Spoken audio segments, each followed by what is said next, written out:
100.000. 100.000 lesioni al DNA si stanno accumulando in ogni tua singola cellula ogni giorno. Un'invisibile discarica tossica dentro le tue stesse cellule. E tu non te ne accorgi. L'ultima volta che hai mangiato è stata ieri sera. Ora senti un buco allo stomaco, un fastidio. Ma quel vuoto che percepisci fuori, in realtà, è un gigantesco cantiere che si sta accendendo dentro. In questo preciso istante, le tue cellule stanno per fare una cosa che sembra pura follia. Stanno per iniziare a mangiarsi da sole. E questo processo ti sta letteralmente salvando la vita. Torniamo indietro all'ora zero. Hai appena finito di mangiare. Il tuo flusso sanguigno è un'autostrada in piena ora di punta. Decine di triliardi di molecole di glucosio, come piccole sfere dorate, sfrecciano nei tuoi vasi sanguigni. L'insulina è alta. È un ormone che funziona come un capocantiere. Urla a cellule specifiche, come quelle muscolari e adipose, di assorbire l'energia, di immagazzinarla, di costruire nuova materia. In questa fase, il tuo corpo è una fabbrica che non si ferma mai. Costruisce, costruisce, costruisce sempre. Ma ogni fabbrica che produce a ciclo continuo, prima o poi, inizia a generare scarti, pezzi difettosi, ingranaggi rotti. Finché c'è cibo in arrivo, le cellule ignorano la spazzatura. Hanno troppa fretta di crescere. Ma cosa succede quando il nastro trasportatore si ferma di colpo? Sono passate 4 ore dal tuo ultimo pasto. Lo stomaco si è svuotato e la fase principale dell'assorbimento è conclusa. L'autostrada del sangue, prima intasata di zuccheri, ora è quasi deserta. Il livello di insulina crolla precipitosamente verso il basso. È un silenzio chimico assordante. Le tue cellule iniziano a percepire il cambiamento. L'abbondanza è finita. Entriamo in una fase critica. Immagina una metropoli che improvvisamente viene tagliata fuori dalla rete elettrica nazionale. I lampioni sfarfallano. I semafori si spengono. Il panico potrebbe esplodere da un momento all'altro. Ma il tuo corpo ha un piano di emergenza perfezionato in milioni di anni di evoluzione. Non va in blackout. Cambia semplicemente le regole del gioco. Se il cibo non arriva da fuori, dovrà trovarlo dentro. Tra la 4ª e la 12ª ora di digiuno, il tuo fegato prende il comando. Guarda questa struttura immensa. È il tuo magazzino centrale.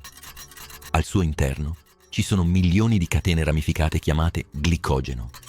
Immaginale come alberi fatti interamente di perle di zucchero, incastrate l'una nell'altra. È la tua dispensa per le emergenze. Enzimi specializzati arrivano come minuscoli boscaioli luminosi. Iniziano a tagliare i rami di questi alberi. Staccano le perle di glucosio una ad una e le gettano nel sangue. Il cervello ha bisogno di energia costante per tenerti in vita e il fegato si sta sacrificando per nutrirlo. È una danza perfetta di sopravvivenza, una quiete in movimento. Ma le riserve del fegato non sono infinite. Sono progettate per durare circa 24 ore e il tempo, inesorabilmente, sta per scadere. Cosa farai quando l'ultima perla di zucchero sarà stata consumata? Siamo intorno alla 16ª ora. Il magazzino del fegato è quasi vuoto. L'allarme suona in tutto il corpo. Attenzione però, prima di addentrarci, devo dirti una cosa fondamentale. Questo è un viaggio nella biologia pura, non un consiglio medico. Il digiuno prolungato innesca meccanismi potenti che la scienza sta ancora studiando. Non smettere di mangiare per curarti da solo e consulta sempre chi ne sa di più. Detto questo, torniamo nell'oscurità del tuo corpo. Visto che lo zucchero è finito, si attiva il piano B. Il tessuto adiposo, il grasso corporeo che tanto odiamo, si rivela per quello che è veramente: una batteria di salvataggio. Le cellule adipose iniziano a rilasciare acidi grassi nel sangue. È come se un'auto ibrida rimasta senza benzina passasse improvvisamente al motore elettrico. Il fegato afferra questi grassi e li trasforma in molecole speciali, chiamate corpi chetonici. Questi prismi luminosi, i chetoni, sfrecciano verso l'alto. destinazione: il tuo cranio. Il cervello umano è un organo schizzinoso. È blindato dietro un muro impenetrabile, la barriera ematoencefalica che blocca i grassi normali. Ma i corpi chetonici hanno la chiave. Attraversano il muro come fantasmi. Appena entrano, i neuroni li divorano. Molte persone in questa fase di digiuno descrivono una strana sensazione. Prima una nebbia mentale profonda, poi, improvvisamente, una lucidità cristallina, una concentrazione spietata. È la fase in cui la concentrazione di corpi chetonici nel sangue è sufficientemente alta da permettere ai neuroni di iniziare a utilizzarli come fonte energetica integrativa al glucosio. Il tuo cervello sta utilizzando i corpi chetonici derivati dai grassi per coprire una parte del suo fabbisogno energetico, pur continuando a dipendere dal glucosio per la quota restante. Ma non basta. L'energia c'è, ma i materiali da costruzione scarseggiano. E qui il corpo deve prendere una decisione drastica. Siamo vicini alle 24 ore. Le riserve di zucchero sono un ricordo. I grassi ti tengono acceso. Ma c'è un problema enorme. Per mantenere in vita gli organi vitali, per riparare i tessuti, il tuo corpo ha un disperato bisogno di amminoacidi, i mattoni delle proteine. E tu non stai mangiando carne, non stai mangiando legumi, non sta entrando assolutamente nulla dall'esterno. Il corpo preserva l'integrità degli organi vitali, attingendo alle riserve proteiche dei muscoli scheletrici e del fegato. Un digiuno di 24 ore non comporta alcun rischio reale di indebolimento. Le riserve bastano e avanzano. Ma il paradosso resta: per sopravvivere devi costruire, e i materiali per farlo non stanno arrivando. Come risolve questo enigma l'evoluzione? Semplice. Se non puoi comprare mattoni nuovi, devi abbattere i vecchi palazzi abbandonati della tua città per recuperare le pietre. Guarda queste due immense molecole che galleggiano nel buio cellulare. Sono i guardiani della tua sopravvivenza. La prima si chiama mTOR. È il sensore dell'abbondanza. Quando mangi, mTOR brilla di luce intensa e blocca qualsiasi tentativo di riciclo. Ti dice: c'è cibo, non toccare nulla. Durante il digiuno, l'attività di mTOR diminuisce progressivamente, mentre quella di AMPK aumenta in risposta al calo del rapporto ATP-AMP. Questo spostamento dell'equilibrio metabolico inizia già POC. È il sensore della scarsità. Quando l'energia scende, questa molecola si accende come un faro di emergenza blu cobalto. L'interruttore è scattato. Il segnale si propaga in ogni angolo della cellula. È l'ordine esecutivo definitivo. Inizia la grande pulizia. Inizia l'autofagia. Quello che stai per vedere è uno dei fenomeni più spettacolari e misteriosi della biologia. Osserva questo groviglio rosso. È una proteina deformata. Un rifiuto tossico che, se lasciato lì, potrebbe causare malattie neurodegenerative. Improvvisamente, dal nulla assoluto del citoplasma, iniziano a condensarsi delle minuscole particelle bianche. Si uniscono, si appiattiscono, formano una membrana a forma di mezzaluna. È l'autofagosoma, una struttura che non esisteva un secondo fa. Si muove come uno spettro intelligente. Cerca il danno, cerca la salvezza. Lentamente, inesorabilmente, la mezzaluna si chiude attorno alla proteina tossica. La avvolge completamente. Ora il detrito è intrappolato in una prigione sferica a doppia parete, isolato dal resto della cellula. Il primo passo della demolizione vitale è compiuto. Ma intrappolare il nemico non basta, bisogna distruggerlo. La sfera bianca, l'autofagosoma, inizia a viaggiare attraverso la cellula, trainata da motori molecolari lungo binari invisibili. Si sta dirigendo verso una struttura massiccia, scura, letale. Il lissosoma. Immaginalo come una cisterna piena di acido corrosivo ed enzimi trituratori. È lo stomaco della cellula. Quando le due sfere si incontrano, non c'è scontro. C'è un bacio mortale. Le loro membrane si fondono in un'unica entità. L'autofagosoma si apre, versando il suo carico tossico direttamente nel lago acido del lisosoma. Guarda, il pH crolla, l'ambiente diventa ostile. Le potenti lame enzimatiche si scagliano contro la proteina deformata, la distruggono, la fanno a pezzi. E qui avviene la magia, il miracolo dell'autofagia. Il groviglio tossico non è stato semplicemente distrutto, è stato smontato nei suoi componenti di base. Le vecchie rovine sono tornate a essere mattoni perfetti e lucenti, i singoli amminoacidi. Queste particelle purificate vengono espulse dal lissosoma e rigettate nel citoplasma. Ora la cellula ha di nuovo materiale fresco.